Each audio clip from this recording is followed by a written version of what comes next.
In focus, Congressman Michael McCaul now, Republican of Texas, vice chair of the House Homeland and Security Committee. And as Chad just talked about it, this could be a tough road ahead. So talk to me about the realities of success that you have seen versus what could be coming.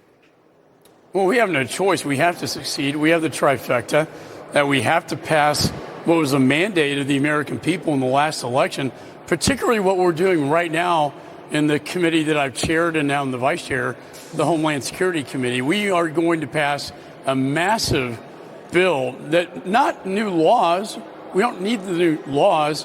What we need are the resources to bear down on the border, to secure it and stop these dangerous, violent people from coming in, but also, Harris, to deport these dangerous, violent criminals that we've seen.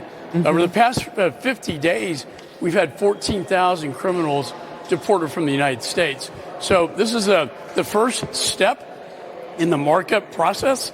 I do believe, I'm an eternal optimist, that we are going to come together, House and Senate, and we're going to get this thing done. Wow, I had not heard that exact count, 14,000 in so few days. You know, we get it pretty much daily now, and we certainly know that hundreds were picked up in Colorado at one sweep over the weekend. So talk to me about marking up this bill and what that looks like in committee for you and what you think people can expect. Well, it's about $80 billion in the reconciliation process to provide more resources to complete the wall that was never completed under Biden, to provide the technology piece that's so desperately needed, the fentanyl detections that can be done in our new technology we have, and more Border Patrol agents, more customs agents to bear down, to seal the border and prevent the disaster that's happened over the last 4 years, allowing almost 15 million people into the United States, many of them very dangerous criminals, as I talked about. And we'll mark this up today into the late hours of the evening, but I feel very confident we'll get it done. How many Democrats do you anticipate would even entertain some of what Republicans are doing? It just is such a pull on their side right now with basically no leadership over there. Exactly right. I mean, I think the president won on this issue. And it's an issue that I was an impeachment manager for Mayorkas. It damaged the Democrats very badly, yet they're still making this argument that while they will not vote for the package, I do think they're playing with fire politically back home in their districts where people really do care about this issue. Yeah, and I mean, we're seeing Democrats do some interesting flexing following someone who's been deported from our country down to El Salvador for what I call the grand Democratic photo op at this point. So we'll have to see how they actually end up, voting on this issue. You mentioned impeachment, so I want to go there. Democrats are marking President Trump's first 100 days with more resistance, of course, and Congresswoman Alexandria Ocasio-Cortez and Senator Bernie Sanders have drawn both crowds of mockery and support for their Fighting Oligarchy tour. House Minority Leader Hakeem Jeffries and Senator Cory Booker held a sit-in on the Capitol Hill steps on Sunday. They were singing a little bit. Well, today, Progressive Congresswoman Pramila Jayapal and Senator Sanders were among those reintroducing the Medicare for All Act just this hour. Let's look.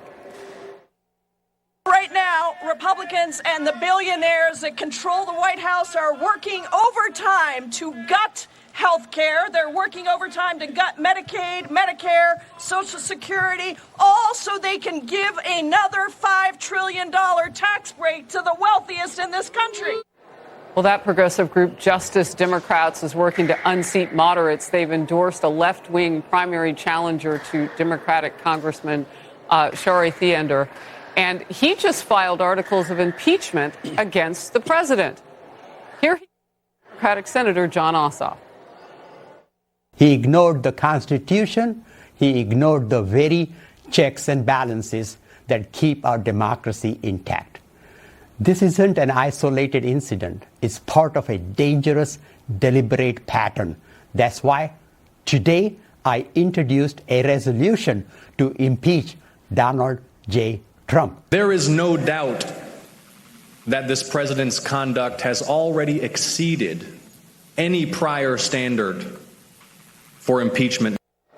Well, there is no doubt they are out of ideas. Congressman? Well, this is the old Democratic playbook trick that we are cutting Medicare, which we're not. We're identifying fraud, waste, and abuse. But they exploit the issue and try. This is the only argument they have. And quite frankly, Harris, it's a lie, because we're not cutting Medicare and reconciliation. But this is the argument they have. I impeached and was a manager against Mayorkas because he violated criminal law, federal statutes that say shall detain aggravated felons. He told his agents to release them into the streets. Ooh, dangerous. This is not, the president's not violating any federal statutes. Congress is doing its job. And if people have a problem with us reforming waste, fraud, and abuse in our entitlement systems, they need to know the truth. There's a lot of it going on. And I think DOJ has exposed a lot of that.